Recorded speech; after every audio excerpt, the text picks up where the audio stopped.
So in this Expedia tutorial video, I am going to be showing you guys how to search for hotels with pools on the Expedia application. So the first thing you have to do is open up the Expedia app. Once that is done, either go to the bottom left and press on home, or go to the second thing from the left, press on search, go to the top left and press on stays.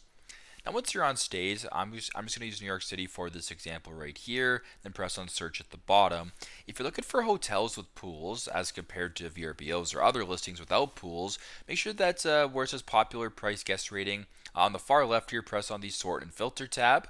Once you're here, if you go down to a little bit where it says filter by some popular filters, there's hotel, breakfast, 5 stars, etc. You can go ahead and make sure that hotel is selected. Now if you keep scrolling down, all the way down where you're looking for right here is amenities. Make sure that pool is selected just like that. Then go to the bottom here. There's a whole bunch of different options as well if you're looking for that. But once that's done, press on done at the bottom.